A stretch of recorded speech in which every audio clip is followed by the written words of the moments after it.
वैशाख मास के शुक्ल पक्ष की मोहिनी एकादशी का महात्म्य। धर्मराज युधिष्ठिर बोले कि हे कृष्ण, वैशाख माह के शुक्ल पक्ष के एकादशी का क्या नाम है, क्या क्या कथा है, सो विस्तार पूर्वक कहिए। श्री भगवान बोले, हे धर्मनंदन, मैं एक कथा कहता हूँ जिसको महर्षि वशिष्ठ जी ने श्री रामचंद्र जी से कही थी।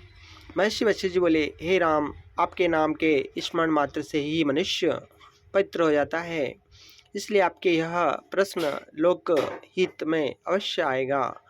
वैशाख माह की शुक्ल पक्ष को में जो एकादशी होती है उसका नाम मोहिनी है।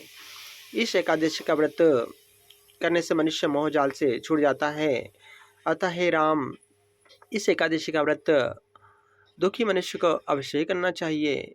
अब आप इसकी कथा को सुनिए। सरस्वती नदी के किनारे भद्रावती नगरी में एक धर्मात्मा तथा विष्णु भक्त वैश्य रहता था। उसने नगर में अनेक भोजनालय, प्याऊ, कुआं, तालाब, धर्मशाला आदि बनवाए। उसने सड़कों किनारे अनेकों वृक्ष लगवाए। उस वैश्य के 5 पुत्र थे। उसका सबसे बड़ा पुत्र अत्यंत पापी था। वह अपने पिता के धन को व्यसनों में खर्च किया करता था। इस पर उसके पिता, भाइयों तथा कुटुंबियों ने उसे घर से बाहर निकाल दिया। यह देखकर दुराचारियों तथा वेश्याओं ने भी उसका साथ छोड़ दिया। जब वह भूख से दुखी रहने लगा तो चोरी करने लगा। एक दिन वह पकड़ा गया और राजा ने उसे कारागार में बंद कर दिया। कारागार में उसको बहुत दुख मिले। अंत में दुखी होकर वह नगरी को छोड़कर गया और जंगल में रहने लगा। वह बलियों बन गया और धनुष बाण से पशु पक्षियों को मारकर खाने लगा।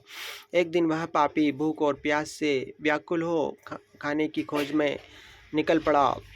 कौटिन्य ऋषि के आश्रम पर आ पहुंचा। इस समय वैशाख का महीना था। कौटिन्य ऋषि गंगा स्नान करने आए थे।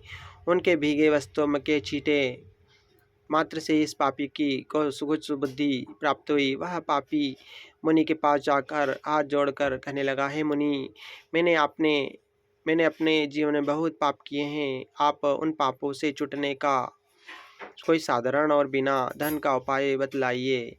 तब ऋषि बोले कि तू ध्यान देकर सुन। तू वैशाख माह के शुक्ल पक्ष एकादशी का व्रत कर।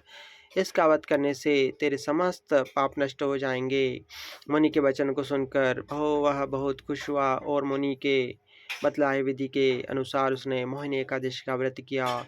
हे राम जी, इस व्रत के प्रभाव से समस्त पाप नष्ट हो गए और अंत में गरुड़ पर चढ़कर विष्णुलोक को गया। जय हो। ओम कर्पूरघोरवं कर्णावतारम् संसारसारं भुजगेन्द्रहारं सदा वसन्तं हृदयारविन्दे भवं भवानी सहितं नमामि।